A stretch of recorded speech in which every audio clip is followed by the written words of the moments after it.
Hello, আসসালামু আলাইকুম প্রিয় দর্শক, সবাই কেমন আছেন? আশা করি ভালো আছেন। তো আজকে আরও একটি নতুন ভিডিও নিয়ে আপনাদের সামনে হাজির হয়েছি।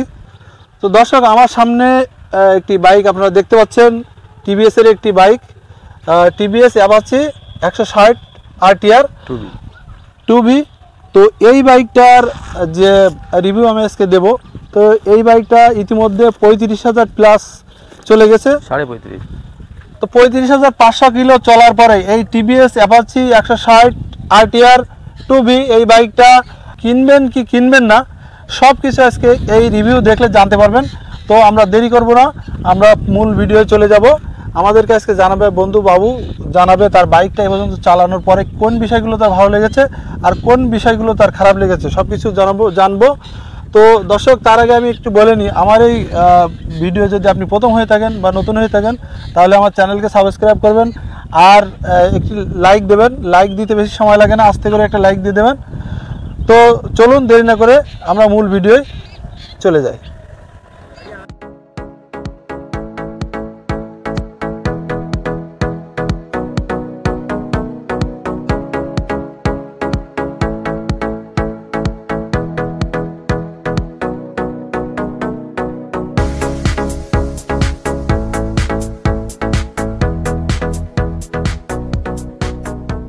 আমি এই গাড়িটা কিনেছিলাম 2023 সালে মডেল। এখনও 2 বছর ফুল হয়নি। তারপরেও আমি এই গাড়িটার পারফরমেন্স সম্পর্কে বলবো। গাড়িটা আমার এক হাতেই চলে। 35,582 কিলোমিটার আমি রান করেছি। এই গাড়িটা নিয়ে আমি ঢাকা, চট্টগ্রাম, কুমিল্লা এসব জায়গায় আমি ট্যুর করেছি এই গাড়িতে। এই গাড়িতে আমি 135, 130, 125 এরকম স্পিডে আমি ওভারটেকিং করেছি। আমাদের হাইওয়ে রোডগুলোতে যে বড় বড় বাস চলে, ওদের সঙ্গে আমি অনেক ওভারটেকিং করেছি, অনেক অভিজ্ঞতা আছে। সেটা হলো, ওভারটেকিং করার জন্য এই গাড়িটা খুবই একটা ভালো মানের গাড়ি।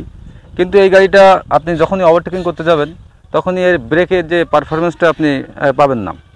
যেমন এই গাড়িটা ওয়েট 137 কেজি ওজন হলেও আমার ওয়েটটা ধরেও তাহলে এটা 200 কেজির উপরে যাবে। কিন্তু আপনি যখন ব্রেক করতে যাবেন, তখন আপনাকে খুব হিসাব কিতাব করে ব্রেক করতে হবে।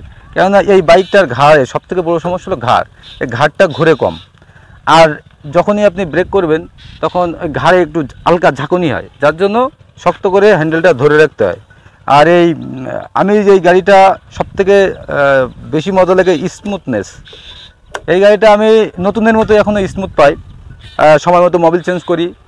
এয়ার ফিল্টার এখনও আমি পাল্টাইনি, 2 বছর হয়ে যাচ্ছে, তারপর আমি এয়ার ফিল্টার পাল্টাইনি। কিন্তু ওই রকম মনে হয় না যে এয়ার ফিল্টার না পাল্টানোর কারণে গাড়ির স্পিড কমে গেছে বা গাড়ির চেনে বাড়ি খাচ্ছে বা কর আওয়াজ যেটা করে ওটাও আমি এখনও পাইনি। আর এই গাড়ির কনফিগারেশান অনেক ভালো আছে। যেমন আপনার টর্ক স্পিড যেটা আমরা বলি, এটা 13.03, আর RPM 8,500 RPM এই গাড়িটার। Maximum speed 15.41। মূলত এটা হলো 2 ভালভের গাড়ি। এটা কিন্তু 2 ভালভ, 4V না। 4V যেটা সেটা তো আলাদা, 2 ভালভ আর 4 স্ট্রোক গাড়ি। এটা হলো, এই গাড়িটা আমি চালায়ে অনেক মজা পেয়েছি এবং আমি পাচ্ছি। আমি মোটামুটি এই গাড়িটার একটা দিক খারাপ, সেটা হলো কন্ট্রোলিং দিক থেকে একটু গাড়িটার পারফরমেন্স কম আছে। কিন্তু পারফরমেন্স কম আছে তার মানে এই না যে আমি কন্ট্রোল হয়। যেমন আপনি 100-এর উপরে যখন স্পিড উঠাবেন, তখন যে কোনো গাড়ি আপনার কন্ট্রোলের সমস্যা করবে। আর অনেকের একটা ধারণা আছে যে এই অ্যাপাচি সবথেকে অ্যাক্সিডেন্টের গাড়ি। কিন্তু আরেকটা জিনিস আছে যে বাংলাদেশের সবথেকে বিক্রিত গাড়ির ভিতরে অ্যাপাচি RTR 2B সবথেকে বিক্রিত গাড়ি, এবং এর গাড়িটার অ্যাক্সিডেন্টও সবচেয়ে বেশি এই গাড়িতে হয়। কারণ এই গাড়ি পাগলা গাড়ি বলা চলে। স্পিড যেমন ওঠে ওইভাবে কন্ট্রোল সবাই করতে পারে না। আমি আজ পর্যন্ত গাড়ি নিয়ে অ্যাক্সিডেন্ট করি নাই। অ্যাক্সিডেন্ট আমি করছিলাম একটা, সেটা হলো আমার গায়ে এসে মেরে দিছিল, যার কারণে আমার একটা অ্যাক্সিডেন্ট হয়েছিল। আমি কারো গায়ে মারতে পারি নাই, কারণ আমি অনেক সতর্কতার সহিত গাড়ি চালাই। আর এই গাড়িটার মাইলেজও আমি ভালো পাই। মাইলেজ আমি হাইওয়েতে গেলে 45+ মাইলেজ পাই। আর এমনি আমি যখন এই গ্রামের ভিতরে ডাক্তারি করি, তখন আমি 40 আপ না পাইলেও 40-এর কাছাকাছি থাকে, 40ই থাকে। এটা হলো সবথেকে বড় সুবিধা যে RTR গাড়ি ইউজ করে আমি 40 মাইলেজ পাই। এটা অনেকে বিশ্বাস করতে চায় না। আর এলো সিঙ্গেল ডিস্ক, সিঙ্গেল সিলিন্ডার। একটা হলো পিছনের চাকাটা হলো আপনার ড্রাম ব্রেক, এখনও কিন্তু আমি ব্রেক শু পিছনেটা পাল্টাইনি, 2 বছর হয়ে গেছে। আমি এখনও পিছনের ব্রেক শু পাল্টাইনি, শুধু সামনের ব্রেক শু ইয়ারা ঝামেলা করছিল, ওটা আমি চেঞ্জ করছিলাম। আর এর ডিস্কও ভালো ভালো পারফরমেন্স আছে, ওই পরিমাণ গরম হয় না যে পরিমাণ গরম অন্যান্য ডিস্কগুলো হয়। তাছাড়া গাড়ির আর কোনো অসুবিধা ওই একটাই, আর আমি যে পারফরমেন্স পাইছি তাতে আমার গাড়ি নিয়ে আমি স্যাটিসফাইড। আমি চাই না এই গাড়িটা কখনো হ্যান্ড ওভার করতে। আর যদি আমি কখনো গাড়ি কিনি তো আমি এই টিভিএসের গাড়ি, টিভিএস সিরিজের যে গাড়ি আসবে আমি সেটাই কিনবো ইনশাল্লাহ। অনেকে বলে যে 100-র বেশি গেলেই এই অ্যাপাচি বাতাসের সাথে উড়ে ধাক্কা খায়, এই খায় সেই খায়। আসলে এটা কোনো এই কথার কোনো ভ্যালু নেই, কারণ আমি নিজে অ্যাপাচি ড্রাইভার, 2 বছর ধরে চালাইতেছি।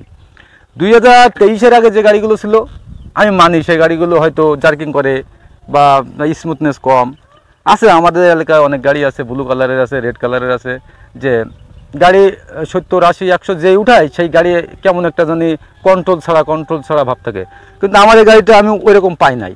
অথচ যারা আরটিআর ড্রাইভার, যারা আগের 2023-এর আগের মডেলগুলো ইউজ করে, তারা এটা বিলিভ করতে চায় না। যখনই আমি গাড়ি ছেড়ে দিই যে হ্যাঁ তুমি 100 উঠাও, তারপর দেখি কী হয়, তখন আর তারা বলে যে হ্যাঁ গাড়ি ঠিক আছে। আমি 125-30 চালাইছি। আমার সাথে একটা পিলিয়নও ছিল, সে আমার খুব কাছের, গোলাম রসুল কোনা, আমি বড় বলে ডাকি, ও আমার সাথে ছিল। আমি ওকে ঢাকায় নিয়ে গেছি, ঢাকা থেকে আসছি। আমার স্পিড এত থাকার পরেও আমার গাড়ি কখনো ওইভাবে জার্কিং হয়নি, যে আমি গাড়ি আমার পাতলা হয়ে গেছে এমন মনে হয়নি। আপনার 100-র বেশি, 105-10-এও আমার গাড়ি মনে হয় যেন আমার গাড়ি ভার আছে, মাটি কামড়ে যাচ্ছে। গাড়ি হালকা হয় 115-20-এর উপরে গেলে, ওটা তো আসলে ম্যাক্সিমাম স্পিড। যখন আপনি রোড বিশাল ফাঁকা পাচ্ছেন, মাওয়া এক্সপ্রেসওয়ে, হাইওয়েতে যখন যাচ্ছেন, তখন সবসময় তো আর আপনি 100 গাড়ি চালাবেন না।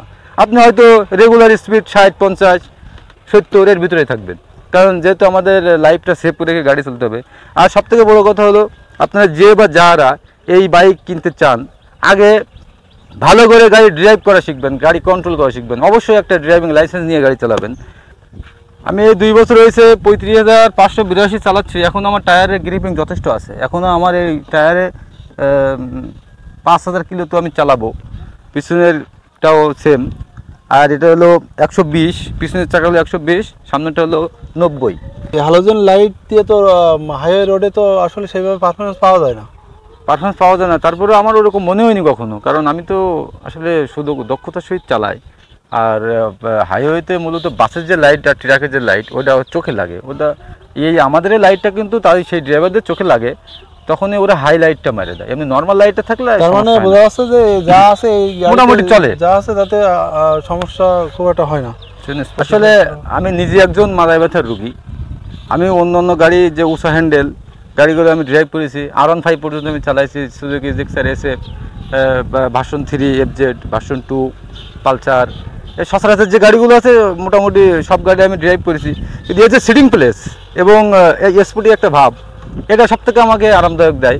কারণ আমি মাজায় ওইভাবে পেইন পাই না। অনেকে বলে যে আমার লং ড্রাইভ করলে হাত ঝাঁকুনি লাগে, জার্কিং করে, কিন্তু আমার এই গাড়িতে ওই ধরনের জার্কিং পাওয়া যায় না।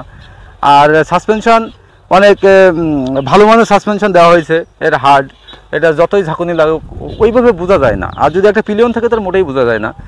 তবে আমি বলবো যে সিটিং পজিশন অনেক ভালো, অন্য গাড়ি থেকে অনেক ভালো। আমি অন্য গাড়ি চালালে আমার সবসময় মন টানে যে আমার গাড়ি পরে আমি কখন উঠবো, আমি এখানে স্টার্ট দিয়ে দেখাই। আমার গাড়ি 35,582, এখনও সাউন্ডটা দেখেন। কারণ আমি মোবিলটা, অনেকে বলে যে আমি 1000 কিলোতে মোবিল চেঞ্জ করি, আমি 1500 কিলোতে মোবিল চেঞ্জ করি, কিন্তু আমি 2000-এর নিচে এখনও কখনো মোবিল চেঞ্জ করিনি। একবার চেঞ্জ করেছি, আর এখনও চেঞ্জ করার মতো হয়ে গেছে, কিন্তু এখনও চলবে এইভাবেই, অনেক দিন চলবে। এখনও 1000 কিলো চালাবো। কিন্তু এই চেন স্পকেটে আমরা যেটা ভাবি, যে গাড়ি কেনার আগে ভাবি যে গাড়ির মেনটেন্যান্স খরচ কেমন হবে। আসলে গাড়ির মেনটেন্যান্স খরচ মাথায় রেখে গাড়ি কেনা উচিত। আমার গাড়ির আজ পর্যন্ত মেনটেন্যান্স খরচ ওইভাবে হয়নি, কারণ আমি একটা মেকানিক, তো আমি মেকানিকের বুঝি। তবে চেন স্পকেটটা আমার এই মেনটেন্যান্সের ভিতরে শুধু চেন স্পকেটটা চেঞ্জ করেছে, আর ওই যে মোবিল চেঞ্জ করে এটা, তারপরে আমি আর এর কোনো কিছু বদলাইনি। এই প্লাগও সেই 2 বছর ধরে এই এক প্লাগই চলতেছে। আর ইয়ার ফিল্টারও আমি এখনও পাল্টাইনি, এভাবেই চলতেছে। গাড়ি পারফরমেন্স আমি এখনও ভালো পাচ্ছি, আমার কোনো ডিস্টার্ব মনে হয় না। এখনও সেই স্মুথনেস আছে, সব কিছু সব সমানই আমার কাছে খুব ভালো। আমার প্রিয় বাইকের ভিতরে অ্যাপাচি RTR 2B একটা প্রিয় বাইক। আপনারা চাইলে কিনতে পারেন। তো দর্শক আপনারা শুনলেন এই যে Apache TVS Apache RTR 160 2V এই যে বাইকটা 35,500 কিলো অলরেডি চলে গেছে। তারপরেও আমার বন্ধু এই গাড়ি নিয়ে খুবই হ্যাপি। তো আপনারা যদি এই ধরনের বাইক স্পোর্টি বাইক কিনতে চান তাহলে স্পোর্টি বাইকের ভিতরে এটা হতে পারে আপনার জন্য খুবই ভালো একটি চয়েস, সেরা মানের। তো এই বাইকটা যদি আপনি কিনতে চান তাহলে আপনার খরচ বর্তমান বাজারে দাম হচ্ছে 1,87,999 টাকা। তো আপনি যদি আপনার বাজেট যদি 1,87,999 এর ভিতরে হয় তাহলে আপনি এই গাড়িটা দেখতে পারেন। তো দর্শক আজকে এখান থেকে বিদায় নিচ্ছি, পরবর্তীতে অন্য কোনো বাইকের ভিডিও নিয়ে আপনাদের সামনে আবারও হাজির হব। ততক্ষণ পর্যন্ত ভালো থাকবেন, আল্লাহ হাফেজ, আসসালামু আলাইকুম।